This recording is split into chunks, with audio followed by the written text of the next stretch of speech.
Hey everyone, Rachel from Ginger Divine here. Today I just want to do a few videos on asparagus. We're going to start with how to prep asparagus. We'll move into how to cut it, and then finally we'll talk about cooking it. So I have a bunch of asparagus here. I'm just going to start by removing these rubber bands. And the first thing I'm going to do is wash this, so I'll be right back. Okay, they're all nice and clean, and the first thing we want to do with asparagus is get the woody end off of it. So if you pick up an asparagus, it should be pretty firm. This one is actually a little bit wilted. It's a little too flexible here. So I've got a more firm one, and you're just going to bend it towards the end and see where it snaps. And it's going to snap in the natural place, and that woody part is going to come off.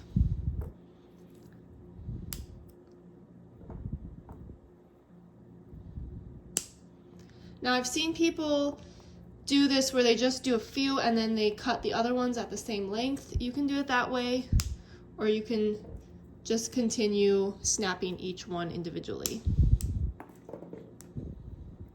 Now see, this wilted one didn't snap quite as easily as the other ones. I'm not sure if I'll even use that one. It's probably fine though. All right, so I'm just gonna keep doing this with all my asparagus. And then we'll talk a little bit more about prepping it and cutting it.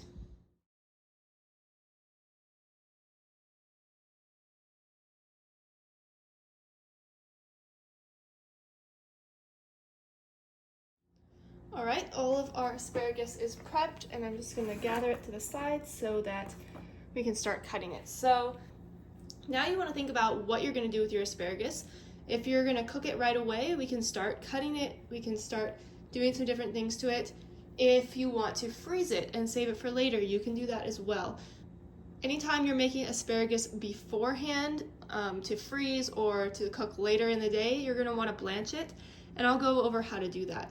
But first, let's cut the asparagus. So you can cook asparagus just like this, but I know for myself, I never really liked eating asparagus like this. It can be hard to chew, like bite off a piece, especially if it gets a little stringy. So if you want it to be in more bite-sized pieces, you can either simply chop it up,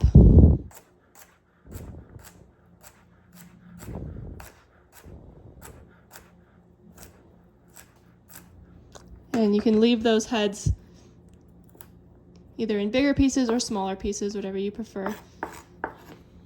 So you can do it like that, or my personal favorite is to cut it on a bias. So to cut it on a bias, you're going to angle your knife and cut like that. So you get this really nice open exposed edge when you do it, and it's really nice for presentation. It looks really pretty. So let's do that again. We want to try to do it as strategically as possible so we have even cuts. So I could do this in 3 pieces, about like this, or I could do them in 4 pieces. So these ones got a little bit bigger than the first ones that I did.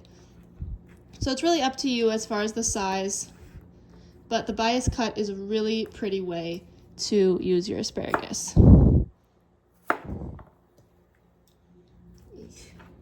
Just make sure you have a firm grasp on it when you do this. You don't want it rolling around on you. There we go.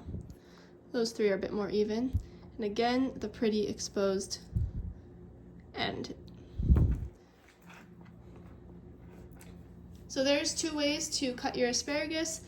Again, this is my favorite, but you can cook them whole, you can chop them up smaller. If you want really bite-sized pieces, it's completely up to you. If you've enjoyed this video, make sure to check out part 2. We're going to be talking about cooking asparagus, and we will go over the blanching method and how to prepare it for freezing and things like that. So I'll make sure to put a video here.